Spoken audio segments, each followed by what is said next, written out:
Welcome to Leo entertainment. ఈ మధ్యన గామి అనే సినిమా వచ్చింది. విశ్వక్సేన్ హీరోగా నడిచిన ఈ సినిమాకి చాలా ప్రత్యేకత ఉంది. అంటే టైటిల్ దగ్గర నుంచి కూడా సినిమా కథనం పరంగా కూడా చాలా ప్రత్యేకతలు ఉన్న సినిమాగా చెప్పొచ్చు ఇది. ఎందుకంటే ఒక కథ, ఒక లక్ష్యంతో ప్రయాణించిన ఒక యువకుడు తన శారీరక తనలో ఉన్న లోపాన్ని అధిగమించి ఒక లక్ష్యం కోసం హిమాలయాలకు వెళ్ళే క్రమంలో ఈ సినిమా కథ అంతా సాగుతుంది. మరి ఈ కథలో అసలు అతనికి ఉన్న ప్రాబ్లం ఏంటి, దానికి పరిష్కారం ఎలా దొరికింది అనేది ఒక అందమైన కావ్యంలాగా ఆయన చెప్పాడు. ఈ గామి టైటిల్లోనే ఒక ప్రత్యేకత ఉంది, ఆ కథనం నడిపిన విధానంలో కూడా ఒక ప్రత్యేకత ఉంది. ఒక మన హాలీవుడ్ సినిమా చూసిన ఫీలింగ్ అయితే చూసే ప్రేక్షకు కలుగుతుంది. ముఖ్యంగా క్లైమాక్స్ సన్నివేశాలకు మంచి రెస్పాన్స్ వచ్చింది. ప్రత్యేకంగా అందరూ ఈ సినిమా డైరెక్టర్ ఎవరు అనుకున్నప్పుడు నేను కూడా ఈరోజు మన గెస్ట్ ఆయనే. ఇంత చిన్న వయసులో ఇంత సంక్లిష్టమైన కథను ఎలా డీల్ చేశాడని నాకైతే ఆశ్చర్యం వేసింది. మరి వాడు మన గెస్ట్ కాగిత విద్యాధర్ గారు, ఈ సినిమా డైరెక్టర్. ఆయనతో మాట్లాడి వివరాలు తెలుసుకుందాం. విద్యాధర్ గారు, కంగ్రాట్స్ అండి. నిజంగా మీ సినిమా అయితే నాకైతే బాగా నచ్చింది. ఎందుకంటే ట్రైలర్ చూడగానే ముందు సినిమా చూడాలనిపించింది. ఈ సక్సెస్ ఎక్కడంటే సినిమా టైటిల్కి గామిని పెట్టడంలో సక్సెస్ అయింది. అంటే మొదటి నుంచి ఇది అనుకున్నారా, లేకపోతే ఎప్పుడు వచ్చింది ఈ ఆలోచన మీకు? గామి అనే టైటిల్ అండి షూట్కి వెళ్ళిపోయే ఒక ఫ్యూ మంత్స్ ముందు వచ్చిందండి. దీనికి వేరే టైటిల్స్ చాలా అనుకున్నాం. సో మేము టైటిల్స్కి ఏం చేసామంటే ఆడియన్స్ ఫీడ్బ్యాక్ లాగా టైటిల్స్కి కూడా తీసుకున్నాం అనమాట. సో ఒక క్వశ్చనర్ లాగా చేసాం అనమాట. మేము అనుకున్న 5 టైటిల్స్ ఇచ్చి ఇది ఏ జానర్ అయి ఉండొచ్చు, గెస్ట్ చేయండి అని చెప్పి ఆ టైటిల్ ఇచ్చి, example what do you think is the జానరా గామి అని ఇచ్చి కింద అడ్వెంచర్, థ్రిల్లర్, డ్రామా అలా ఇచ్చామన్నమాట.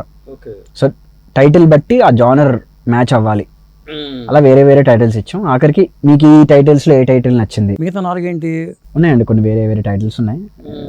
కొన్ని మరీ పిచ్చి పిచ్చిగా ఉంటాయి. గా అని ఒకటి ఉండేది. బట్ ఎక్కువ మందికి ఇది సెకండ్ నచ్చింది, ఫస్ట్ వేరేదేదో నచ్చింది. కానీ ఇది ఆ జానరాకి దానికి కరెక్ట్గా మ్యాచ్ అయింది. మోక్షగామి కూడా అనుకున్నాం కొంతవరకు, కానీ అది మరీ రిలీజియస్ సినిమా ఎక్కువ ఎక్స్పెక్ట్ చేస్తారు, సో అది రాంగ్ అవుతుంది. సో గామి అంటే తెలుగు మీద ఎంతో కమాండ్ ఉంటే తప్ప గామి అనే టైటిల్ పెట్టలేరు. గమ్యం పెడతారు తప్పితే గామిని పెట్టలేరు. అంటే ఎలా వచ్చింది మీకు ఇది థాట్? అంతేనండి, ఇంకా మోక్షగామిలోంచి గామి తీసుకున్నాం అనొచ్చు మీరు. శబ్దరత్నాకరణలో అన్నిట్లో వెతికి చూసాము, కరెక్ట్గా మాకు కూడా దొరకలేదు. కానీ వాడుక భాషలో ఉన్న అర్థం బట్టి గమ్యాన్ని గమించేవాడు అనేది దాని అర్థం, సీకర్ ఇంగ్లీష్లో చెప్పాలంటే. సో దాని మీనింగ్, సౌండింగ్ బాగుండి ఇంకా టీం అందరం ఆ టైటిల్తో వెళ్ళిపోయాము. అంటే ఈ గామికి ముందు మీరు ఏం చేసేవాళ్ళు? సినిమాకు ముందా అండి, నేను బీటెక్ చేశానండి మల్లారెడ్డి మెయిన్ బ్రాంచ్లో, మెకానికల్ చదివాను. దానికి ముందు నుంచి కూడా 15 years అప్పటి నుంచి కూడా నేను చిన్న చిన్న షార్ట్ ఫిల్మ్స్ చేసేవాడిని. సో కంటిన్యూస్గా రెగ్యులర్గా షార్ట్ ఫిల్మ్స్. అంటే సినిమా ఆలోచన మీకు మొదటి నుంచే ఉందా మైండ్లో? చాలా చిన్నప్పటి నుంచి ఉండిందండి. అంటే లైక్ నాకు గుర్తుండే 4th class నుంచే నాకు సినిమాలో చేయాలి అన్న ఒక క్లారిటీ ఉంది, కానీ ఎవరికి చెప్పేవాడిని కాదు. కొంచెం అందరూ మనకు ఉంటుంది కదా, మిడిల్ క్లాస్ ఫ్యామిలీలో చదువుకోవాలి, ఉద్యోగం. ఫాదర్ ఏం చేస్తుంటారు? ఫాదర్ ప్రిన్సిపల్ అండి, ఎడ్యుకేషనల్ ఫీల్డ్లో ఉంటారు ఆయన. మదర్ క్యాంటీన్ రన్ చేస్తారు, హోమ్ మేకర్, సో క్యాటరింగ్. మరి ఇంట్లో వాళ్ళు మిమ్మల్ని మీ ఆలోచన చూసి ఎంకరేజ్ చేసేవాళ్ళ? ఏమనేవాళ్ళు? అంటే నేను కొన్ని సంవత్సరాలు టైం అడిగాను ఎడ్యుకేషన్ తర్వాత, నేను వెళ్ళి సినిమాలు చేస్తాను అన్నప్పుడు వాళ్ళు సరే ఒక 2 years ట్రై చేయి, తర్వాత చూద్దాం అవ్వకపోతే అన్నట్టున్నారు. బట్ 2 years అయిపోయిన తర్వాత వాళ్ళు ఆ కష్టాన్ని అది చూస్తూ వాళ్ళు కూడా వదిలేశారు ఇంకా. ఓకే. అంటే ఎంతమంది మీరు అన్నదమ్ములు, అక్క చెల్లెళ్ళు? ఒక తమ్ముడు అండి. తమ్ముడు అంతే, తను అమెజాన్లో పనిచేస్తుంటాడు. ఓకే. అంతే, తన ఉద్యోగం చేస్తాడు. అంటే సాధారణంగా సినిమా ఫీల్డ్ అంటే రిస్క్ అనే అభిప్రాయం ఏమి లేదా మీకు? కష్టం, పైకి రావటం, ఇక్కడ ఖచ్చితంగా తగులు ఉంటుంది, ఇవన్నీ తెలుసా? రిస్క్ ఉంటుందండి, అవును ఉంటుంది. కానీ మనకి అంత ఇష్టం ఉన్నప్పుడు ఆ రిస్క్లు అన్నీ కనిపించవు కదా. అలాగా. ఎన్ని చేశారు షార్ట్ ఫిల్మ్లు? పెద్ద లెక్క పెట్టలేదండి, బట్ కొంచెం ఎక్కువ గుర్తున్నాయంటే 2-3 గుర్తుంటాయి. అంటే ఎవరి దగ్గర పని చేయకుండా ఒక సినిమాని డైరెక్ట్ చేయాలంటే చాలా సాహసం కావాలి. అది ఎట్లా మీకు ఆ కాన్ఫిడెన్స్ ఎలా వచ్చింది? అది ఇంకా జనరేషన్కి తగ్గట్టుగా వచ్చిన మార్పులు అండి. ఇప్పుడు సినిమాలనే కాదండి, లైక్ మీరు ఏదైనా తీసుకోండి, మీకు ఏదైనా చేయాలనుకుంటే మీరు ఇంటర్నెట్కి వెళ్తే మీకు ఎలా చేయాలో అన్నీ కనిపిస్తాయి. అవి మీరు చేయడమే, మీరు చేస్తే మీరు అన్నీ చేయగలుగుతారు. ఇప్పుడు జురాసిక్ పార్క్ లాంటి సినిమా తీయాలంటే అప్పట్లో వాళ్ళు చాలా కష్టపడ్డారు. ఆ వాడిన వాళ్ళు హాలీవుడ్లో వాళ్ళు వాడిన కంప్యూటర్ ఇప్పుడు అమీర్పేటలో దొరుకుతుంది ఆ కంప్యూటర్. దాన్ని తీసుకొని మనం చేయొచ్చు కావాలంటే. అవి అవి ఎలా చేయాలో నేర్చుకోవడం కూడా ఇంటర్నెట్లో అవన్నీ ఉన్నాయి. సో నేర్చుకొని చేసేయచ్చు. అవన్నీ మీరు ఏది తీసుకున్నా అది మీరు ఒక యాప్ డెవలప్ చేయొచ్చు, మీరు ఒక బిజినెస్ స్టార్ట్ చేయొచ్చు, ఏదైనా చేయొచ్చు. ప్రతి ఇన్ఫర్మేషన్ ఉంది. మీరు జస్ట్ మీరు కరెక్ట్గా టైం పెట్టి ఆ ఇన్ఫర్మేషన్ అంటే మనల్ని నమ్మి ఒకళ్ళు అవకాశం ఇవ్వాలి కదా మనకి. అదేనండి, ఇప్పుడు మనం అవకాశాలు మనమే క్రియేట్ చేసుకోవాలి. ఎవరికి ఇవ్వరు ఖచ్చితంగా. అంటే నువ్వు మీరు అన్నట్టు మీరు యాప్ చేసుకోవాలంటే మీకు ఎవరు అవకాశం ఇవ్వాల్సిన అవసరం లేదు. ఏ ఖర్చు లేకుండానే మీరు కోడింగ్ చేసుకోవచ్చు, యాప్ తయారు చేసి రిలీజ్ చేయొచ్చు, మీరు ఒక గేమ్ తయారు చేయొచ్చు, ఒక డివైస్ తయారు చేయొచ్చు, ఒక ఇంజిన్ తయారు చేయొచ్చు, ఫ్యాబ్రికేషన్ చేయొచ్చు, ఆర్ట్ వర్క్ కూడా నేర్చుకోవచ్చు, పెయింటింగ్ నేర్చుకోవచ్చు. పెద్ద పెద్ద స్కూల్స్కి వెళ్ళాల్సిన అవసరం లేదు, ట్యూటోరియల్స్ చూసి నేర్చుకోవచ్చు, చాలా నేర్చుకోవచ్చు అండి. అది ఈ సినిమా ఒక్కదానికే వర్తించదు. ఎవరైనా ఏదైనా తలుచుకుంటే చేయగలచ్చు. అంటే విశ్వక్సేన్ ఎలా ఇంప్రూవ్ చేయరు? ఈ సినిమా చేసే టైంకి తన ఫలక్నామా దాస్ షూటింగ్ అవుతుందండి. అప్పటికి తను వెళ్ళిపోమాకే అని ఒక సినిమా చేశాడు. ఆ పర్ఫార్మెన్స్ నచ్చి నేను తనకి అప్రోచ్ అవ్వడం జరిగింది. అండ్ రెగ్యులర్ ప్రాసెస్గా తన కథ చదివి తనకి నచ్చి నాకు ఆడిషన్ ఇవ్వమన్నాను. ఆడిషన్ వచ్చి ఇచ్చాడు తను. ఆడిషన్ బాగుంది, వి వెంట్ విత్ దట్. ఆరోపణలో అలా వెళ్ళిపోయాం. అంటే క్రౌడ్ ఫండింగ్ అనే ఆలోచన ఎవరు నిర్మాత లేకపోవడంతో వచ్చిందా మీకు ఆలోచన? అది అంటే మాకందరికి తెలుసండి మేము ఏం సినిమా చేస్తున్నాము. ఇది కొంచెం బయటకు వెళ్తే జంకుతారు కొంచెం, ఇది కరెక్ట్ మార్కెట్ మోడల్లో కరెక్ట్గా సెట్ కాదు. కానీ మేము నమ్మాం దీనికి డబ్బులు వెనక్కి తీసుకురావచ్చు అని మేము నమ్మాం. నాకన్నా ఎక్కువ మా ప్రొడ్యూసర్ నమ్మాడు, కార్తిక్ శబరీష్ అనే అతను. సో ఆయన ఏం చేస్తుంటారు, మీ ఫ్రెండా? ఆయనతో పాటు నేను షార్ట్ ఫిల్మ్స్ చేశానండి. ప్రొడ్యూసర్ నా షార్ట్ ఫిల్మ్స్కి కూడా తనే ప్రొడ్యూస్ చేశాడు కొన్ని. తను కూడా క్రియేటివ్ ఫీల్డ్లోనే ఉండేవాడు. అండ్ మొత్తానికి ఇంకా తన ఇనిషియేటివ్తో క్రౌడ్ ఫండింగ్తో స్టార్ట్ చేసి ఆఖరికి క్రౌడ్ ఫండింగ్తో సరిపోతే మళ్ళీ బయట నుంచి మనీ తెచ్చుకొని. మరి మీకున్న అనుభవం ఏంటని విశ్వక్సేన్ గారిని అడగలేదా? అప్పటికి మాకు ఎవరికి అనుభవం లేదండి. సో ఎవరిని అడిగే సిచ్యువేషన్ లేదు కదా. ఓకే. ఎప్పుడు వచ్చింది మీరు ఆయన్ని? 2018 అండి. 18. మరి అప్పటి నుంచి ఇంతకాలం ఎందుకు పట్టింది? అదే అండి, మీరు సినిమా చూసారు కదా, చూసాను, కొత్త సినిమా. సో కొత్తగా ఏదైనా తయారు చేయాలంటే మనకి ట్రైల్ అండ్ ఎర్రర్ అనేది ఒకటి పడుతుంది. ఒకటి ట్రై చేస్తాం, అది రాదు, మళ్ళీ ట్రై చేస్తాం, మళ్ళీ రాదు. సో దానికి ఒక సర్టెన్ టైం అంటూ పడుతుంది. సో మేము అది అన్ని డిపార్ట్మెంట్స్లో చేసాం. సినిమాటోగ్రఫీలో చేసాం, రైటింగ్లో చేసాం. రైటింగ్ పరంగా కూడా టెంప్లెట్ సినిమాలా ఉండదు, కొత్త రకంగా ఉంటుంది. రైటింగ్లో ఉన్నప్పుడు ఎడిటింగ్లో కూడా ఉంటుంది, విజువల్ ఎఫెక్ట్స్లో ఉంటుంది, షూట్ మేకింగ్లో ఉంటుంది. మేకింగ్ పరంగా మేము రెగ్యులర్గా తీయలేదు, పెద్ద యూనిట్లు ఈ సర్వీస్లో ఏమి ఉండవు. న్యాచురల్ లైట్లో తీసాము, స్నో మౌంటైన్స్లో తీసాము, అక్కడ వేరే కెమెరాస్ బ్యాటరీలు అయిపోతుంటాయి. అన్ని కొత్తవి, అన్ని కొత్త ప్రాబ్లమ్స్. సో ఆ ప్రాబ్లమ్స్ని సాల్వ్ చేసుకోవడానికి ఒక సర్టెన్ టైం పడుతుంది అనమాట. ఇవన్నీ పక్కన పెట్టి ఫండింగ్ కూడా కొత్తగా చేసాం. ఒక రెగ్యులర్ ప్రొడ్యూసర్ అంటూ ఉంది, టైంకి ఫండ్స్ వచ్చేలాగా ఉండదు. సో అన్నీ కొత్తగా చేయడం వల్ల ఎక్కువ ప్రాబ్లమ్స్ ఉన్నాయి. ఆ ప్రాబ్లమ్ సాల్వ్ చేసుకోవడానికి ఎక్కువ టైం పట్టింది. అంటే ఫస్ట్ సినిమాకి సాధారణంగా సొంతంగా ఈజీగా అయిపోయే సినిమాని ఎంచుకుంటారు ఎవరైనా. ఇంత క్లిష్టమైన కథని ఎంచుకోరు, రిస్క్. మీ ఏజ్కి కానీ లేకపోతే ఇంకోటి కానీ మీరు ఏదో బాహుబలి రేంజ్లో ప్లాన్ చేశారు సినిమా చెప్పాలంటే. సినిమా చూసే వాళ్ళకి కూడా అలా కనిపిస్తూ ఉంటుంది. ఎందుకు ఇంత రిస్కీ సబ్జెక్ట్ని ఎంచుకున్నారు ఫస్ట్ అటెంప్ట్కి? అదే అండి, ఇది నేను చూడాలనుకుంటున్న సినిమా. కొంచెం సేఫ్ అది అన్ని పక్కన పెట్టడం కన్నా ఇంకా చెప్పాలంటే ఇది నేను చూసే సినిమా నేను తీస్తాను. నేను సినిమా చూడాలంటే నాకు ఇలా ఉండాలి, ఈ మాత్రం ఉండాలి నాకు. ఏదో నార్మల్గా ఏదో కాఫీ షాప్లో ఎక్కడో చిన్న అమ్మాయి అబ్బాయిని పెట్టేసి అలా తీయడం లైక్ తక్కువ చేయట్లేదు వాటిని, బట్ ఛాలెంజ్ లెవెల్ ఇది నేను ఇది చూడడానికి ఇష్టపడతాను. సో నేను ఏది చూడడానికి ఇష్టపడను, నేను అది తీసానండి. ఇది రిస్కీయా, ఇది సేఫా అని మేము ఆలోచించలేదు పెద్దగా. సో ఎక్కడెక్కడ లొకేషన్లు ఎక్కడెక్కడ చేశారు? ఇంకా రకరకాల హిమాలయాస్లో తీసామండి. ఉత్తరాఖండ్ హిమాలయాస్ అని ఉంటుంది మనకి, లడాక్ దగ్గర లే దగ్గర హిమాలయాస్ ఉంటాయి, ప్రయాగ్రాజ్, అలహాబాద్, నెల్లూరు దగ్గర తీసాము, కొంపల్లి దగ్గర సెట్స్ అయ్యి కట్టుకున్నాము. సో ఇవన్నీ కవర్ చేసాం అనమాట. మధ్యలో ఇంత డిలే అవుతుంది కదా అని డిస్కరేజ్మెంట్ వచ్చింది ఏమన్నా? లేదండి, ఎక్కడ రాలేదు. అంటే మేము తీద్దాం అనుకుంటుంది కరెక్ట్గా వస్తుందా లేదా అన్న దాని మీద వరి ఎక్కువ పడ్డాం, కానీ వస్తుందా లేదా రాదా అన్నట్టు. నాకు ఈ సినిమాలో బాగా నచ్చింది ఏంటంటే ఎవరి పాత్ర తగ్గట్టుగా వాళ్ళ యాక్టింగ్ కనిపించింది, అద్భుతంగా చేశారు. ఇప్పుడు అమ్మాయి చాందిని చౌదరి కానీ, ఆ చైల్డ్ ఆర్టిస్ట్ అమ్మాయి హారిక అద్భుతంగా చేసింది. ఆ అమ్మాయి కూడా ఆ అమ్మాయిలోంచి అంతంత నటన రాబట్టడంలో, అంటే అమ్మాయి చేసిందా మీరు రాబట్టారు అసలు? అది అంటే నాకు పెద్ద టాలెంట్ లేదండి పర్ఫార్మెన్స్ తీసుకోవడంలో. వాళ్ళే చేశారు నాకు తెలిసి. జస్ట్ వాళ్ళ బెస్ట్ క్రియేట్ చేయడానికి నేను ఎన్విరాన్మెంట్ క్రియేట్ చేయడమే డైరెక్టర్గా నేను చేయగలిగింది. వాళ్ళ నుంచి నటనను నేను రాబట్టాను అన్నది చాలా పెద్ద పదం అవుతుంది. వాళ్ళ బెస్ట్ చేయడానికి నేను ఆ సిచ్యువేషన్ క్రియేట్ చేస్తాను. పాత్ర కానీ అందరు ఖచ్చితంగా లైక్ వాళ్ళు అందరూ వాళ్ళు సరిపోతారని ఎలా అనుకున్నారు మీరు? అంతేనండి. లైక్ మా కాస్టింగ్ ప్రాసెస్ కొంచెం స్ట్రిక్ట్గా ఉంటుందండి. అంటే ఆడిషన్ చేయడం కానీ, స్క్రిప్ట్ రీడింగ్ ఉంటుంది. షూట్కి ముందు కొంచెం టైం ఎక్కువ స్పెండ్ చేస్తాం. ఓకే. సో సబ్జెక్ట్ మ్యాటర్ వాళ్ళకి ఎక్కుతుంది, నాకు వాళ్ళతో కూడా ఒక బాండింగ్ ఉంటుంది. సో మాకు ఒక బాండ్ ఉంటుంది. సో దానివల్ల షూట్లో కొంచెం ఈజీగా నేనేమైనా అడగగలుగుతాను, వాళ్ళు అడిగింది కూడా వాళ్ళు చేయగలుగుతారు.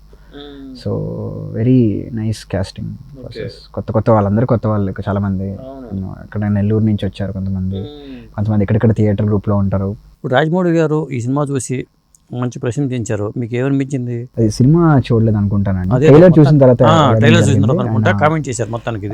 ఖచ్చితంగా అసలు ఆయన దగ్గరికి వెళ్ళి ఒక 10-15 నిమిషాలు కలిసి మాట్లాడడం is a very great opportunity. ఎప్పుడు జరిగింది అది? ట్రైలర్ రిలీజ్ అయిన 2 days అనుకుంటా అండి. రమ్మన్నారా?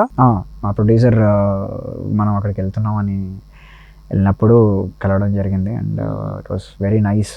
ఆయన చాలా బిజీ స్కెడ్యూల్ అండ్ వర్క్ చేస్తున్నారు. అప్పుడు కూడా వచ్చి ఆఫీస్లో సరే ఎండలోంచి వచ్చారు ఆయన. అప్పటికి హూజ్ డైరెక్టర్ అని అడిగారు ఆయన. అప్పుడు వెరీ నైస్ కాన్వర్జేషన్. ఏమన్నారు? ఇంత చిన్న వయసులో ఎందుకు ఇంత సబ్జెక్ట్ అని అన్నారా? అట్లాంటి ఏమనలేదు. ఆయన చేసిన దాని ముందు ఎంతండి. సో ఆయనే నేను ఎక్కువ అడిగిన ప్రశ్నలు అవి ఇవి చాలా డిస్టర్బ్ చేశాను క్వశ్చన్స్ ఆయన్ని అడిగి. బట్ ఆయన చాలా పేషెంట్గా, ఓపిక్గా ఆయన్ని ఆన్సర్ చేసి చాలా కైండ్గా appreciated us. So very nice humble person. ఇంకా ఎలాంటి ప్రశ్నలు ఎవరెవరు చెప్పారు సినిమా చూసిన తర్వాత? చాలా అండి. అంటే కొన్ని మర్చిపోవడం కావద్దు అసలు. అందరు ఫెలో ఫిల్మ్ మేకర్స్ కానీ, మెయిన్ సింగిల్ స్క్రీన్స్లో ఆడియన్స్ రియాక్షన్స్ చూడడం ఈజ్ మోర్. మనం ఈ సినిమా మీరు అన్నట్టు లైక్ కొంతమందికే వెళ్తుందేమో అనుకుంటాం. అంటే టెంపో బాగా మెయింటైన్ చేశారు మీరు. సినిమా చూస్తున్నాను సేపు స్లో నరేషన్ అయినా కానీ మనకి నరాలు బేగపట్టి కూర్చుని చూసేట్టుగా కొన్ని సన్నివేశాలు అయితే ఉన్నాయి. బాగా మెయింటైన్ చేయగలిగారు. అంటే దానికి ఏమన్నా ఇన్స్పిరేషనా, లేకపోతే పలానా సినిమా ఏమన్నా మైండ్లో మీకు ఏమైనా ఉందా? అంటే సినిమాలని కాదండి, అంటే అదే అండి రిథమ్ అన్నది మ్యూజిక్లో ఉంటుంది, విజువల్లో ఉంటుంది, కథలోనూ ఉంటుంది. ఈ సినిమాకి ఈ రిథమ్ అని నమ్మాము, అదే వెళ్ళింది. ఇంకా సో ఇంత క్లిష్టమైన కథని ఈజీగా చెప్తే ఇంకా ఈజీగా బాగుండేది కదా. కొంతమంది ఏంటంటే కొద్దిగా ఫస్ట్ హాఫ్లో కన్ఫ్యూజ్ చేశారు. ఆ 3 కథలు రన్ చేయాల్సిన అవసరం ఉందా, ఆ 3 పాత్రలకి ఉన్న సంబంధాన్ని వేరేలాగా ఊహించుకుంటున్నారు అని కూడా కొంతమంది అన్నారు. దానికి ఏమంటారు?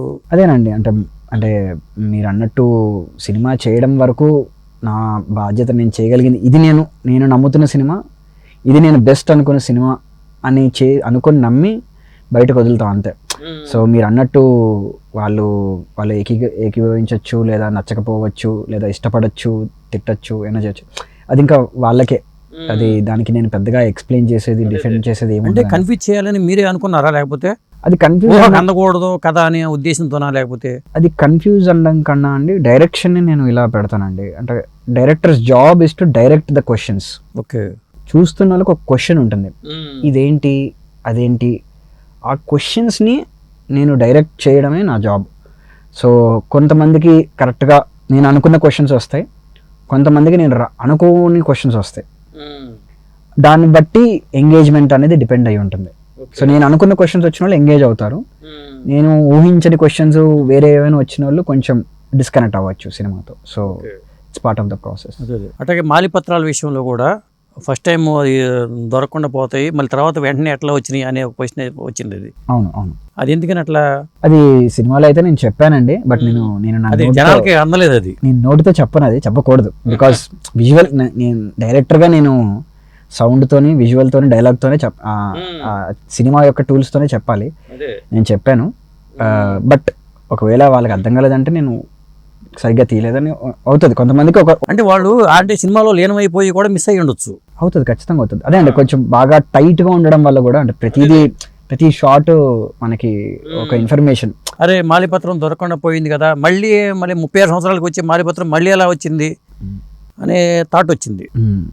అదే అండి, అంటే ఆ ఋషి వైద్య తిథి రోజు ఏం చెప్పాడు, ఏం జరుగుతుందని చెప్పాడు, అది ఫస్ట్ టైం జరిగిందా, జరగలేదా, ఆ తోకచుక్కలు ఏంటి, ఇవన్నిటికీ మేము చెప్పాము. కానీ కొంతమందికి వెళ్ళడం, కొంతమంది వెళ్ళకపోవడం అది సహజం అలా జరగడంలో.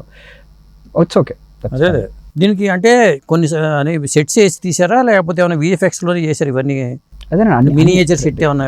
ప్రతి టెక్నిక్ అండి, ప్రతి టెక్నిక్ వాడాము. అంటే సెట్స్ బిల్డ్ చేసాము, విఎఫ్ఎక్స్ చేసాము, రియల్గా షూట్ చేసాము, అన్నీ కలిపి చేసామండి. అంటే ఓవరాల్గా మీకు షూటింగ్ చేసి ఎంత పట్టిందండి ఇది? అదేనండి, ఒక 140 days దాకా తీసుంటాము. దాంట్లో యాక్టర్స్ తోటి 90-95 days అవుతుందేమో. ఈ 40 days అన్ని సెకండ్ యూనిట్ అనొచ్చు వాటిని. యాక్టర్స్ లేకుండా ఉండే చిన్న చిన్న ఇన్సర్ట్లు అవ్వచ్చు, స్పెషల్ ఎఫెక్ట్స్ అవ్వచ్చు, స్టన్స్ అవ్వచ్చు, అవన్నిటికి కూడా ఒక షాట్ అంతా ఒక రోజే తీసేవాళ్ళం. సో అవి కూడా కౌంట్ చేయాల్సి వస్తుంది. అలా విశ్వక్సేన్ గారు ఏమనలేదా ఇంతకాలం చేస్తున్నారేంటి మీరు అని? లేదండి అసలు. ఆ తర్వాత ఆయన బిజీ అయిపోయారు కదా, ఎందుకంటే మీతో కమిట్ అయినప్పటికీను ఆ తర్వాతకి ఆయన బిజీ అయిపోయారు. మరి ఆ తర్వాత అంటారు కదా మళ్ళీ ఏంటి ఇంతకాలం పట్టింది, మీరు అనుకున్నది ఏంటి ఇట్లా లేట్ అవుతుంది అని అనలేదా ఇప్పుడు? ఎప్పుడు అనలేదు. తన నమ్మాడు సినిమాని. సో తను అనుకున్నట్టే ఇంకా ఆఖరికి రిజల్ట్ వచ్చింది. అంటే ఓవరాల్గా ఇప్పుడు ఈ సినిమా నాకు తెలిసి కలెక్షన్స్ పరంగా సినిమా బాగుంది, అంటే సేఫ్ జోన్లోకి వెళ్ళిపోయింది అనుకోవచ్చా? 100%. ఎందుకంటే ఇలాంటి సబ్జెక్టులు జనాలు రిసీవ్ చేసుకోవడం కూడా కొంత కొత్తదనంగా ఉంటే ఆస్వాదిస్తున్నారు. ఒక్కొక్కసారి ఏంటంటేనండి ఈజీగా అర్థమయ్యే కథని క్లిష్టంగా చెప్తే యాక్సెప్ట్ చేస్తున్నారు, కానీ క్లిష్టంగా ఉన్న కథని కొంత సులభంగా చెప్తేనే బాగుండేదేమో అనే టాక్ అయితే వచ్చింది. ఆ డివైడ్ టాక్ ఫస్ట్ రోజు ఉంది, ఆ తర్వాత ఓపెనింగ్స్ పరంగా చూసుకుంటే అది కనిపించలే, కలెక్షన్స్ పరంగా చూసుకున్నా కానీ బాగా కలెక్ట్ చేసింది. ఆడియన్స్ మారుతున్నారు కదండి, ఆడియన్స్ మారుతున్నారు. దాన్ని బట్టి ఇప్పుడు మనకి నెట్ఫ్లిక్స్ చూస్తున్నారు, అవన్నీ ఫారెన్ సిరీస్లు చూస్తున్నారు. సో వాళ్ళకు కూడా వాళ్ళు ఆడియన్స్ కూడా దే ఆర్ స్మార్ట్. వాళ్ళు కూడా ఈజీగా ప్రతి చూస్తున్న కథని ఎందుకు ఇంత ఎంకరేజ్ చేశారంటే కొత్తదనం కోరుకుంటున్నారన్న దానికి ప్రూఫ్, అంతే కదండి. అదే. సో మేము కూడా ఎక్స్పెక్ట్ చేయలేదు ఇంత వస్తుంది అని చెప్పి. So that is definitely a good sign. అంటే మీ ఫేవరెట్ హీరో ఎవరు? ఒక కొత్త డైరెక్టర్ ఎప్పుడు ఫేవరెట్ హీరో చెప్పకూడదు కదండి. చెప్పకూడదు, కానీ చిన్నప్పటి నుంచి సినిమాల మీద మీకు అంత మక్కువ ఏర్పడిందంటే కంపల్సరీగా ఎవరో ఒక హీరో ప్రభావం అనేది ఉంటుంది. అంటే చిన్నప్పుడు వెంకటేష్ గారు చాలా ఇష్టం అండి. Okay, nice. చిన్నప్పుడు వాసు, మల్లీశ్వరి, నువ్వు నాకు నచ్చావు, అన్నీ చూసామని బాగా చాలా ఇష్టం నాకు వెంకటేష్ గారు. ఓకే, ఆ ప్రభావంతో కొంత డైరెక్టర్ల పరంగా చూసుకుంటే పరంగా రాజమౌళి గారు, ఎస్వి కృష్ణారెడ్డి గారు, ఈవి సత్యనారాయణ గారు, విఠలాచార్య గారు. అంటే ఆ ప్రభావం విఠలాచార్య గారి ప్రభావం కూడా ఉంది. అంటే ఈ తరహా కథలు మీకు ఇంట్రెస్టా? అంతేనండి, ఇంకా మనం సినిమాలు ఏం సినిమాలు చూసా అవే తీస్తాం కదండి. చిన్నప్పుడు విఠలాచార్య గారి సినిమాలు ఎక్కువ చూడడం జరిగింది. కత్తికాంతారావు సినిమాలు ఎక్కువ చూసేవాడిని, కమలాకర్ కామేశ్వరరావు గారివి, జానపదాలు, లవకుశ సినిమా లాంటివి కావచ్చు. మీ నాన్నగారు కూడా సినిమాలను ప్రేమిస్తారా? తక్కువ అండి, తక్కువ. మా తాతగారు నాటకాలు చేసేవారు అనమాట, కాగిత సుబ్బారావు గారు అని. ఆయన భీమవరంలో నాటకాలు వేసేవారు. ఆయన అదొక్కటే రిజంబలెన్స్ తప్ప దాని మీద ఆయన 5,000కు మించి నాటకాలు వేసేవారంట. ఆయన నేను ఊహ తెలిసినప్పటికీ ఆయన వదిలేశారు నాటకాలు. కాకపోతే అదే ఉంటుంది కదా ఊర్లో పెద్ద నాటకాలు వేసే ఆయన ఉండేవి, అప్పుడు నాటక సమాజాలు ఉండేవి కదా, చాలా ఎక్కువ ఉండేవి. అదొక్కటే కనెక్షన్ అండి. బట్ అది కూడా ఆయన ఎప్పుడు మీరు అన్నట్టు సినిమాలు అయిన వద్దు, సివిల్స్, ఐఏఎస్ ప్రిపేర్ అన్నట్టే చెప్పేవారు నాకు. ఆయన ఎప్పుడు ఆయన కూడా ఇష్టపడేవారు కాదు సినిమాల గురించి. ఫ్యామిలీ అందరూ కూడా ఎవరు సినిమాలో లేరు, అందరూ చదువుకొని డాక్టర్లు లేదా ఇంజనీరు, మెడికల్ ఫీల్డ్లో ఉన్న వాళ్ళు, ఎడ్యుకేషన్ ఫీల్డ్లో, బ్యాంకింగ్ ఫీల్డ్లో ఉన్న వాళ్ళు అందరూ. అదే, కానీ అసలు ఏమి లేకుండా మీరు వచ్చి మీ ఫాదర్ ఏమన్నా సినిమా చూసిన తర్వాత మీ పేరెంట్స్ కానీ గామి చూశాక అదే హ్యాపీ అండి, దే ఆర్ వెరీ హ్యాపీ. ఎందుకంటే మా అబ్బాయి మంచి సినిమా చేశాడు అనే భావన ఉంటుంది కదా ఎట్టయినా. వాళ్ళు సాధారణంగా కొడుకుని డైరెక్ట్గా పొగడరు, కొంతమంది మనసులో ఉంటుంది మా వాడు ఖచ్చితంగా, అంటే నేను ఫీల్ అయింది కూడా అంతే, డైరెక్టర్లో సత్తా ఉంది, ఖచ్చితంగా ఇతనికి మంచి సినిమాలు వస్తాయి, మంచి సినిమాలు చేస్తాడనే నమ్మకం అయితే నాకు కలిగింది. నేను రివ్యూలో కూడా అదే చెప్పా, సినిమా కమర్షియల్గా మనకి ఎంత వసూలు చేసింది, అన్ని కోట్లు వచ్చినా లేదా అనే పోలిక అనేది అనవసరం. ఒక క్లిష్టమైన కథని డీల్ చేసిన విధానం అనేది నాకు బాగా నచ్చింది. అది మీకున్న ఫీడ్బ్యాక్ ఏంటి దీని మీద? అదేనండి, it's several feedback, but overall మాకు చాలా పాజిటివ్గానే వచ్చింది ఫీడ్బ్యాక్. అది మీ కలెక్షన్స్లో రూపంలో కూడా అది అవుతుంది. నేను ఎంత చెప్పినా కూడా మీరు అన్నట్టు కొంతమందికి రకరకాలుగా అనిపించుండొచ్చు, and that is part of the process. Audience రియాక్షన్ని మనం రెస్పెక్ట్ చేయాలి అంతే. ఇప్పుడు మనం ఏమీ సినిమాని మార్చలేము, ఏం చేయలేము. కానీ ఐ థింక్ సినిమాకి ఇంకా టైం ఉందండి, ఇంకా it will grow on people. మనకి ఇంకా టైం ఉంది, ఇంకా రకరకాల మంది చూడడము. ఒకటైతే నిజమేంటండి, సినిమాలు బయటకు వచ్చి మాట్లాడుకుంటున్నారు. యూజువలీ అది జరగదు మనకి, అది జరగదు. సినిమా చూసి మర్చిపోతాం. ఇంకొకటి ఏంటంటే సినిమా చూసి ఇంటికి వచ్చాక కూడా మనకు కొన్ని సన్నివేశాలు మనల్ని వెంటాడుతూ ఉంటాయి. ఖచ్చితంగా అది జరుగుతుంది సినిమా చూసాక మాత్రం. సో దాని అర్థం ఇంకా సినిమాకి ఒక టైం ఉంది, దాని లైఫ్ ఉంది. సో ఆ లైఫ్ బట్టి ఎదుగుతుంది, అది ఎటు వెళ్తుంది అనేది ఇంకా దాని ఇష్టం. అది మనం వదిలేసాం సినిమాని తీసి బయటకి, ఇంకా దాని అంతా. ఈ స్క్రీన్ ప్లే విషయంలో మీకు ఇంకో ఫ్రెండ్ కూడా పేరు కూడా పడింది, మీ ఫ్రెండ్ ఆయన ప్రత్యూష్ అండి. ప్రత్యూష్ అదే అండి, అంటే ఈ సినిమాకి డైలాగ్స్ రైటింగ్ లాగా వచ్చాడు, కానీ ప్రతి స్క్రీన్ ప్లేతో పాటు సినిమాలో ఉన్న చాలా ప్రతి డెసిషన్ వెనక తను ఉన్నాడు. పాట దగ్గర నుంచి విఎఫ్ఎక్స్ దగ్గర నుంచి కాస్టింగ్, ఆడిషన్, యాక్టింగ్ ప్రతి దాంట్లోనూ తను ఉన్నాడు. సో తన అంటే ఫ్రెండా తను, లేకపోతే ఇక్కడ పరిచయమా? అంటే నా ఫ్రెండ్గా తను రాలేదండి, వచ్చి తన ఫ్రెండ్ అయ్యాడు. సో అది వేరు అలాగనమాట. తను కూడా చాలా చదువుకొని నెల్లూరు నుంచి సినిమా, తను కూడా ఫిలిం కోర్స్ చేశాడు ఢిల్లీలో. బట్ తన థింకింగ్ ప్రాసెస్ కూడా చాలా కొత్తగా ఉంటుంది. లక్కీలీ కుదిరింది మా ఇద్దరికి కలవడానికి. నేను ఎంత పర్టికులర్ ఉంటానో తను కూడా అంతే, నాకన్నా పర్టికులర్ ఉంటాడు తను. అప్పుడు నన్ను వెనకాల నుంచి కొంచెం తోసే అతను. సో అప్పుడు కొంచెం బెటర్ వర్క్ చేయొచ్చు. మనకి కొన్నిసార్లు మనకి ఇది సరిపోతుంది అని అనుకుంటాం. ఎప్పుడు పరిచయం మీకు ఇద్దరికి, ఎట్లా పరిచయం? 2018 అండి, 18లో కలిసాం.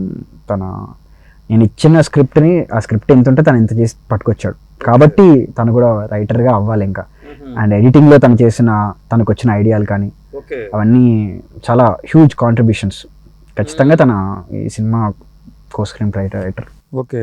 అలాగే సినిమా షూట్ చేసేటప్పుడు కానీ మీకు ఏమైనా ఇబ్బందికర పరిస్థితులు ఏమైనా ఏర్పడినాయా? అంటే హిమాలయాలు అవన్నీ తీసినప్పుడు ఫిజికలీ చాలా కష్టమైన సిచ్యువేషన్స్ అదే. దాంతోపాటు ఎమోషన్స్ పరంగా కూడా కొన్ని కష్టమైన సిచ్యువేషన్స్ ఉంటాయి. చాందిని తన అమ్మాయి, అసలు వాష్రూమ్స్ ఉండవు హిమాలయాల కొండల్లో, ఫెసిలిటీస్ ఉండవు. ఒకసారి దిగామంటే ఆ చలిలో ఇంకా. ఈ సినిమా కమిట్ అయినప్పుడు అమ్మాయి కలర్ ఫోటో కూడా చేసినట్లేదు ఉంటుంది కదా? చేయలేదండి, చేయలేదు. మను అని ఒక సినిమా చేసింది, దాని ముందు కూడా కొన్ని సినిమాలు తను చేసింది. సో అందరూ వాళ్ళ లిమిట్స్ ఇలా అంటారు. కొన్ని సినిమాలు చేయడం కష్టం, కొంత డెడికేషన్తో కూడా చేసినట్టు అనిపించింది అందరూ కూడా. అంటే ఎవరో అన్నట్టు లైక్ కొన్ని సినిమాలు చేయడం కష్టం, బట్ ఈ సినిమా చేయడం ఒక రకమైన టార్చర్. సో ఆ టార్చర్ని అనుభవిస్తూ అందరూ షూట్ కంప్లీట్ చేశారు, ఆ స్కెడ్యూల్స్ అవన్నీ కలిపి. ఇంకొకటి ఏంటంటే ఆ అమ్మాయి పాత్రకి పర్పస్ ఏమిటి అనే ప్రశ్న వచ్చింది, దీనికి ఏం చెప్తారు? అదేనండి, ఇంకా నేను దాన్ని వాళ్ళకి వదిలేస్తాను. నేను if it is a criticism I will accept it. నేను ఎక్స్ప్లెయిన్ చేయగలిగింది పెద్దగా ఏమీ లేదు. నేను చెప్పాలనుకున్నది నేను సినిమాలో చెప్పడం జరిగింది. అంటే ఒకటే హీరో ఒకడే ఫైట్ వెళ్తే అది థ్రిల్ ఉండేది కాదు, ఎందుకంటే పక్కన దానికోసమే పెట్టాలని ఏం పెట్టలేదండి. అంటే మీరు అబ్జర్వ్ చేస్తే అమ్మాయి పేరేంటి, జాహ్నవి. జాహ్నవి అంటే అర్థం ఏంటి, హీరో పేరేంటి, శంకర్. అసలు వాటి అర్థాలు పర్పస్లు ఉన్నాయండి, కానీ అదే బయటకు రావడం బట్టి, వాటి తిరగడం బట్టి అసలు ఏంటి. సో అదేనండి, కొంచెం మేము కొత్తగా ట్రై చేసింది ఏమైనా ఉందంటే, కొంచెం మేము ఆడియన్స్కి కొన్ని వదిలేసాం. అది చాలా రిస్కీ మామూలుగా, కానీ నేను దాన్ని నమ్మాను. ఏవి చెప్పాలో అవి చెప్పేసాను, కానీ చాలా వదిలాం మేము. అదొక ఛాలెంజ్ మామూలుగా. కానీ బాగా ఇంపార్టెంట్ అయినవి ఖచ్చితంగా క్లియర్ చేసేసాం. అవి ఏదైతే మోస్ట్ క్లియర్ అవ్వాలో అది క్లియర్ చేసేసాము. కానీ అలా అని చెప్పి అన్ని క్లియర్ చేసుకుంటూ పోతే ఇంకా సినిమా చాలా కన్ఫ్యూజింగ్ అయిపోతుంది. ఇప్పుడే చాలా కన్ఫ్యూజింగ్ ఉంది అంటున్న వాళ్ళు అది ఇంకా కన్ఫ్యూజ్ అయిపోతుంది. సో దానివల్ల వాటి అంత కన్ఫ్యూజన్ ఏం లేదు. ఇంకో మీరు మనం కన్ఫ్యూజ్ అంటే మళ్ళీ ఎక్కువ కన్ఫ్యూజ్ అనుకుంటా, మన పొన్నియిన్ సెల్వన్ లాగా అనుకుంటారు. అది కూడా ఆడింది కదండి, అదే అది కోర్టులో చేసింది. అట్లా కాదు, ఏంటంటే ఫస్ట్ హాఫ్లోనే కొంత యాంబిగ్విటీ. అంటే మీరు 3 కథలు ట్రావెల్ చేశారు, ఆ 3 కథలనే ఓ లింక్ కలిపేసరికి అది మనం రివీల్ చేయకూడదు కానీ మనం చేయట్లేదు. అక్కడికి వచ్చేసరికి వేరే ఊహకు వచ్చేసారు, కానీ లాస్ట్కి ప్రాబ్లం ఏమి ఉండదు కదండి. ఉండదు, ఎవరు ఎక్స్పెక్ట్ చేయని కంక్లూజన్ ఇచ్చారు మీరు. అది బట్ నెక్స్ట్ అంటే ఏం చెప్తారు మరి దీని తర్వాత? అంటే ఇన్నేళ్ళు ఇదే బతికానండి, ఇదే సినిమా అని. బట్ వాట్ నెక్స్ట్ అంటే ఏమీ లేదండి, ఉంది. అవి కూడా కొంచెం చాలా కష్టమైన, ఇది తెలియదు. లైక్ అంటే సినిమా చేయటం అనేది చాలా రిస్క్ అని ఏమన్నా ఫీల్ అయ్యారా? అంటే లేదండి, చాలా ఇష్టం ముందు రిస్క్ కనిపించదు. అదే, కానీ ఒక 7 ఏళ్ల పాటు మీకు ట్రావెల్ అవుతున్నారంటే ఫైనాన్షియల్గా, ఎందుకంటే మళ్ళీ అమ్మా నాన్న దగ్గర డబ్బులు తీసుకోవాలి, ఇన్ని సమస్యలు ఉంటాయి. దాదాపు ఇంతకాలం పాటు చేయాలండి ఒక సినిమాని. ఆ ప్రాబ్లమ్స్ ఏమైనా ఫేస్ చేశారు, ఎట్లా దీన్ని ఎదుర్కొన్నారు మీరు? కరోనా పక్క మధ్యలో అవన్నీ ఇంకా regular black and white cinema కష్టాలండి, ఇంకా అంతే. కానీ అంటే మా టీం ఇంకా కష్టపడి ఉంటారు. వాళ్ళందరూ ఒకళ్ళు ఊరి నుంచి వస్తారు, రూములు తీసుకొని ఉంటారు. వాళ్ళు ఇంకా కష్టం కదా. నాకు కనీసం మా పేరెంట్స్ ఎక్కడే ఉంటారు, సో ఫుడ్ పెడుతున్నారు, షెల్టర్ ఇస్తున్నారు. అయితే పెట్రోల్కో సినిమాలకో డబ్బులు మా ప్రొడ్యూసర్ ఇస్తాడు నాకు. ఇంకా అలాగే నాకు పెద్ద ఫైనాన్షియలీ కష్టాలు అయితే నేను పడలేదు, అంటే నాకు పెద్ద అవసరాలు నాకు పెద్దగా లేవు. మా అయితే ఇంట్లో సపోర్ట్ చేయలేకపోయినాను అన్న చిన్న లోటు తప్ప నాకు పర్సనలీ పెద్ద ఫైనాన్షియల్గా అంత అవసరం పడలేదేమి. సో ఈ షార్ట్ ఫిల్మ్కిను సినిమా మేకింగ్కి తేడా తెలిసి ఉంటుంది కదా, ఏమనిపించింది క్యాన్వాస్ పరంగా చూసుకుంటే? నా దృష్టిలో ఉండదండి తేడా. అంటే మనం ది బెస్ట్ విజువల్ ఇవ్వాలని షార్ట్ ఫిల్మ్ అప్పుడు అదే అనుకున్నాం, ఇప్పుడు అదే అనుకుంటున్నాం. నా స్కిల్ లెవెల్ పెరిగి నా రిసోర్సెస్ పెరగడం వల్ల ఇంకా బాగా వస్తుంది తప్ప అప్పుడు ద బెస్ట్ ఇద్దాం అనుకున్నాం, ఇప్పుడు ద బెస్ట్ ఇద్దాం అనుకుంటున్నాం. షార్ట్ ఫిల్మ్ అంటే తక్కువ, సినిమా అంటే ఎక్కువ అలా ఎప్పుడు ఉండదండి. అంటే మనం ఒక విజువల్ ఒక కథ చెప్తున్నాం, ఆ కథకి ఆ విజువల్ ఎంత ఆథెంటిక్గా ఉండాలో అంత ఆథెంటిక్గా తీయాలి దాన్ని, అంతే. అదే మరి నెక్స్ట్ ప్లాన్ చేసినప్పుడు సినిమా తర్వాత ఖచ్చితంగా చాలా జాగ్రత్తలు తీసుకుంటారు కాబట్టి ఇప్పుడేమైనా ఎవరన్నా అప్రోచ్ చేయారా, లేకపోతే మీరు ఏమన్నా ప్లాన్ చేసుకున్నారా మళ్ళీ మీ టీమే? అదే ఇంకా చూడాలండి అవన్నీ ప్లాన్ చేసుకోవడం. అంటే కథల పరంగా మీ దగ్గర రెడీగా మంచి ఇలాంటి సబ్జెక్టులే ఉన్నాయా, లేకపోతే మళ్ళీ లవ్ స్టోరీ వైపు డైవర్ట్ అవుదాం అనుకుంటున్నారా? ఏమైనా కథలు రెడీగా ఉన్నాయా మీ దగ్గర? ఉందండి, ఒక ఐడియా ఉంది. బట్ ఆ ఐడియా కొంచెం చూడాలి అసలు దాన్ని ఎలాగా ఏం చేయొచ్చు దాన్ని, అసలు అది కొంచెం ఛాలెంజింగ్ ఉంది అది. సో ప్రస్తుతానికి దాన్ని కొంచెం పక్కన పెట్టి అసలు 6 months బ్యాక్ 7 months బ్యాక్ వచ్చింది, దాన్ని కొంచెం టైం కావాలి దానికి. సో ఇది అయిపోతే ఒకసారి కొంచెం హడావిడిలో అవుతే. ఇప్పుడు కొంతమంది ఏంటంటే డైరెక్టర్ అవుదాం అనుకునే వాళ్ళు అసిస్టెంట్ డైరెక్టర్గానో లేకపోతే ఇంకో కొంతకాలం పని చేద్దాం అని చెప్పి ఆలోచిస్తారు. ఎవరి దగ్గర పని చేయకుండా మీకు మీరుగా ప్రూవ్డ్ హీరోతో, విశ్వక్సేన్ లాంటి హీరోతో మొదటి సినిమా చేయటం అనేది చాలా గొప్ప విషయం అసలు. అది నిజంగా చెప్పాలంటే ఒక అదృష్టం అని కూడా చెప్పాలి. ఖచ్చితంగా అదృష్టం. ఇప్పుడు గామి లాంటి సబ్జెక్టు, ఇంత క్లిష్టమైన సబ్జెక్టు దాదాపు సినిమా ఇండస్ట్రీలో 10-15 ఏళ్ళు డక్కా ముక్కలు తిని చేయగలిగిన దర్శకుడు చేసే సబ్జెక్ట్ ఇది. దీన్ని ఎలా హ్యాండిల్ చేశారో చూస్తేనే మీరు చాలా సన్నగా, చాలా చిన్న వయసు, ఇంత పెద్ద సబ్జెక్ట్ని. అదేనండి, తెలియకుండా మీరు అన్నట్టు అదృష్టం అలా అయిపోయింది అంతే.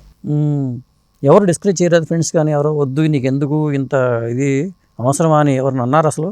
లేదండి, ఎవరు డిస్కరేజ్ చేయరు. పెళ్లి చేసుకున్నారా? లేదండి. ఎప్పుడు చేసుకోబోతున్నారు? ఇప్పుడు అక్కడ కూడా ఒక గమ్యనే మీరు, ఆ గమ్యాన్ని చేరుకోవాలంటే కూడా ముందు ఒక్కొక్కసారి లైఫ్లో ఎట్టో సినిమా ప్రూవ్ చేసుకున్నారు, మిమ్మల్ని మీరు ప్రూవ్ చేసుకున్నారు.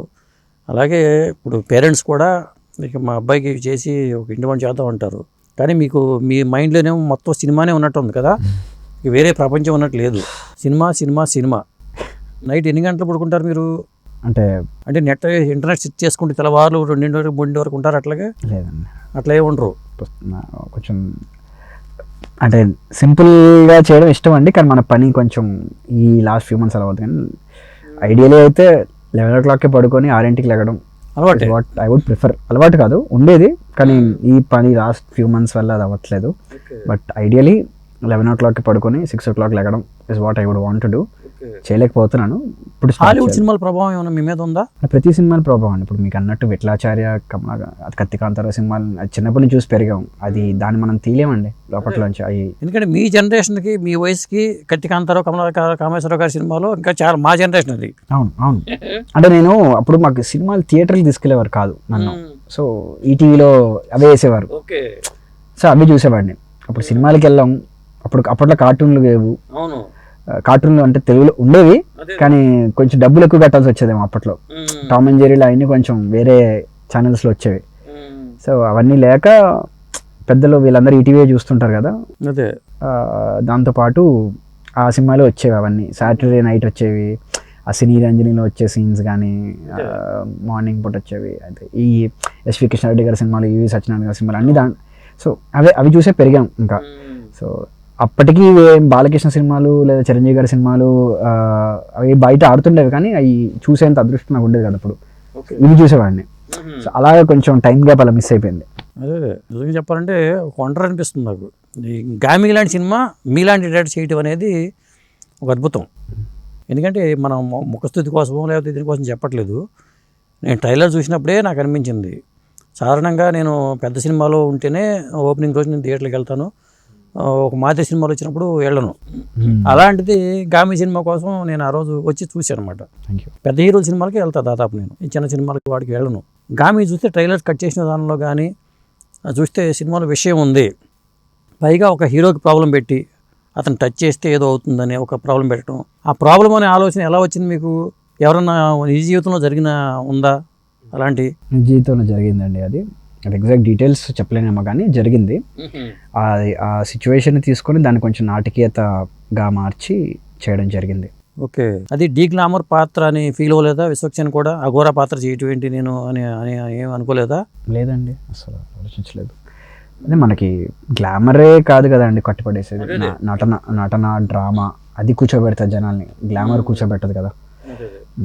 ఇప్పుడు ఈ కథని మలిచే విషయంలో మీరు డార్క్ అనే వెబ్ సిరీస్ని ఏమైనా ఇన్స్పిరేషన్గా తీసుకున్నారా? విమర్శలు చేసే వాళ్ళతో ఇది ఒక పాయింట్ వచ్చింది, ఇదేమన్నా మైండ్లో చూసిన తర్వాత మీకు ఆ సబ్ కాన్షియస్లో ఉండిపోయి ఏమన్నా అట్లా వచ్చిందా? డార్క్ నేను చూశానండి, అంటే డార్క్ నాకు చాలా ఇష్టమైన సిరీస్ అది. కానీ మేము అది ఆల్మోస్ట్ 90% షూటింగ్ అయిపోయిన తర్వాత నేను చూశాను. కోవిడ్ అప్పుడు చూశాను నేను డార్క్, కోవిడ్లో చూశాను. అప్పుడు అవి వచ్చేసి సెకండ్ సీజన్ అప్పుడు వచ్చేసి ఉంటాయి. నిజంగా ముందే చూసింటే ఆ సింబల్ మార్చేసేవాడినేమో నేను, బాధపడ్డాను కొంచెం, అదే సేమ్ సింబల్ వాడారే అని. కానీ అంటే మరీ అంత ఒకవేళ కాపీ కొట్టాలని అంత డైరెక్ట్గా కొట్టరు కదా. కానీ చాలా మంచి సిరీస్, కాన్షియస్గా అయితే ఏం జరగలేదండి. అలాగే జైలు సన్నివేశాల్లో టామ్ హాంక్స్ది అది కూడా ఒక విమర్శ వచ్చింది, అదేమన్నా? టామ్ హాంక్స్ది ఏదండి? గ్రీన్ మైల్ అనేది అది ఇన్స్పిరేషన్గా తీసుకుని ఉంటారని కొంతమంది విమర్శకులు అన్నారు. అది నాకు చాలా ఇష్టమైన సినిమా అండి. అది అంత డైరెక్ట్ రిఫరెన్స్ కనిపించదండి, కానీ ఖచ్చితంగా సబ్కాన్షియస్లో ఉంటుంది, ఖచ్చితంగా ఉంది, సబ్ కాన్షియస్లో ఖచ్చితంగా ఉంటుంది. బికాస్ నాకు చాలా చాలా ఇష్టమైన సినిమా అది ఉంటుంది. ఇంకా మీరు చాలా చెప్పొచ్చు అండి, షాషాంక్ రిడెంప్షన్ అని ఒకటి ఉంటుంది, క్లాక్ వర్క్ ఆరెంజ్ అని ఒకటి ఉంటుంది, స్టాన్లీ క్యూబ్రిక్ గారిది. ఇవన్నీ తెలియకుండా అంటే సబ్కాన్షియస్లో ఉండి ఏమన్నా చేయొచ్చు, ఖచ్చితంగా వచ్చాయి ఇవి. అద్భుతంగా ఉంది అనిపించి చూసినప్పుడు. కానీ మెయిన్ ఆ జైలు స్టోరీ ఇన్స్పిరేషన్ నా హాస్టల్ డేస్. ఓకే, ఇప్పుడు లైన్లో వెళ్ళడం, అలా ఒక పెద్ద మనిషి అలా ఒక బాక్స్ వేసుకొని రావడం, మీరు చూస్తే హాస్టల్స్లో రూమ్లో పడేస్తారు, స్టడీ అవర్స్ ఉంటాయి, వార్డెన్ వస్తుంటాడు, ఒక ప్రిన్సిపల్ ఉంటాడు, ఒక అలా మీరు ఈ క్యారెక్టర్స్ ఏమైనా చూసుకుంటే అలా చూసుకోవచ్చు. నేను హాస్టల్ వాతావరణంలో పెరగడం, సో నేను ఎలా ఫీల్ అయినా కొంచెం దాన్ని ఎగ్జాజరేట్ చేశాను అనమాట. మరి ఇలా టార్చర్ చేశారని కాదు, కానీ మన ఎడ్యుకేషన్ సిస్టమ్ అలాగే ఉంటుంది కదా, పొద్దున 6 నుంచి రాత్రి 10 వరకు రుద్దుతూనే ఉంటారు. అవును, సో ఈ జైల్లో కూడా అలాగే షాక్ ట్రీట్మెంట్ ఇచ్చి రుద్దడం. సో అది ఎక్కువ ఇన్స్పిరేషన్, రియల్ లైఫ్ ఇన్స్పిరేషన్ అంటాను. మీరు చూసిన సినిమాలు అవన్నీ ఖచ్చితంగా దేర్. ప్రతి ప్రిజన్ ఎస్కేప్ సినిమాను చూసాను, ప్రిజన్ ఎస్కేప్, ప్రిజన్ బ్రేక్ అని ఉంటాయి. అంటే ఈ తరహా కాన్సెప్ట్స్ మీకు ఇష్టమేమో. ఒకేలా ఇంకా చెప్పాలంటే చిరంజీవి గారి వేట, అది వెరీ డైరెక్ట్. అదే మీ ఇంకా వెనక్కి వెళ్ళాలి, ఇంకా మనం వేట ఎక్కడి నుంచి వచ్చింది? వేట is a book written by Alexander Dumas. అది చాలా పాత బుక్, అది బుక్ పేరు మర్చిపోయాను నేను, రైటర్ పేరు మాత్రం అలెగ్జాండర్ డుమాస్. అది 18th century నావెల్ అది. సో మనం ఎక్కడంటే మనం ఇప్పుడు అక్కడి నుంచి రావాలి మనం. సో అవన్నీ కూడా సబ్ కాన్షియస్. అంటే ఎవరికైనా ఏ రైటర్కైనా ఉంటుంది, ఇది సబ్ కాన్షియస్లో డైరెక్టర్కైనా ఉంటుంది. సొంతంగా కథ తయారు చేసుకుని సొంతంగా సినిమా చేసేవి నాకు తెలిసి ఏమి ఉండవు. అంటే ఎవ్రీ ఆర్ట్ ఇస్ దట్ అండి. మనం ఏం చూస్తాం అదే తీస్తాం మనం. మీరు ఒకరిని తీసుకొని వాళ్ళకి చిన్నప్పటి నుంచే ఇరాన్ సినిమాలు, జర్మన్ సినిమాలు చూపించండి, అంటే పెద్దగా అదే తీసుకెళ్తాడు. వాడేమి మన మసాలా సినిమా వాడు తీయలేడు. వాళ్ళు ఏం చూస్తారో వాళ్ళు అదే తీయగలుగుతారు, మనం ఏం చూస్తాం అదే తీయగలుగుతాం అంతే. సో మనం జస్ట్ ఒక పదార్థం అంతే, మీడియం. మనం ఏది ఒరిజినల్గా ఎవరు ఏది క్రియేట్ చేయరు. నువ్వు హిమాలయాల్లో పెరిగితే ఆ పెయింటింగ్ హిమాలయాస్తే వేస్తాడు తను, ఏం బిల్డింగ్ లేలేడు. సో ఏం చూస్తాడో ఆర్టిస్ట్ అదే బయటకు వస్తుంది. కాకపోతే వైడర్ పర్స్పెక్టివ్ తీసుకున్నప్పుడు కొంచెం ఒరిజినల్గా వస్తాయి. అలాగా యువి కృష్ణ వాళ్ళు ఎప్పుడు యాడ్ అయ్యారు మీకు? 21 అనుకుంటానండి. 21లో దే స్టార్టెడ్ సపోర్టింగ్ అస్. ఎలా అప్రోచ్ అయ్యారు వాళ్ళని? మా ప్రొడ్యూసర్కి లింక్స్ ఉన్నాయండి, వాళ్ళని అప్రోచ్ అవ్వడం జరిగింది. అండ్ వంశీ గారు ఒక 1 minute టీజర్ చూసి మా ప్రొడ్యూసర్కి కాల్ చేయడం జరిగింది. అండ్ మేము మీట్కి వెళ్ళాము. మీట్కి వెళ్ళి అంత కూర్చొని సినిమా ఇది అన్నీ ఎక్స్ప్లెయిన్ చేసినప్పుడు ఆయన చాలా ఎగ్జైట్ అయ్యారు. ఎగ్జైట్ అయ్యి within 2 days they started supporting us and collaborating us. మరి మీ స్క్రీన్ ప్లేలో మీకు సహకరించిన అతను కూడా డైరెక్టర్ అయ్యే ఆలోచన ఏమైనా ఉందా? ఖచ్చితంగా అండి. అతను డైరెక్టర్ అవ్వడానికి నేనేం చేయగలుగుతాను కూడా అన్నీ చేయడానికి నేను సిద్ధంగా ఉన్నాను. ఖచ్చితంగా తను కూడా డైరెక్షన్ పైపై చూస్తున్నాడు ఇప్పుడు. మీకు టీం ఎట్లా సెట్ అయిందండి మొత్తం ఈ టీం అంతా? అదేనండి, అంటే అంటే మ్యూజిక్ కూడా చాలా బాగా రికార్డింగ్ పరంగా చూసుకున్న బ్యాక్గ్రౌండ్ స్కోర్ అనేది చాలా హెల్ప్ అయింది అనిపించింది నాకు. అవును. ఎందుకంటే క్లైమాక్స్లో కానీ కొన్ని సన్నివేశాల్లో ఎట్లా సెట్ చేసుకున్నారు వీళ్ళని?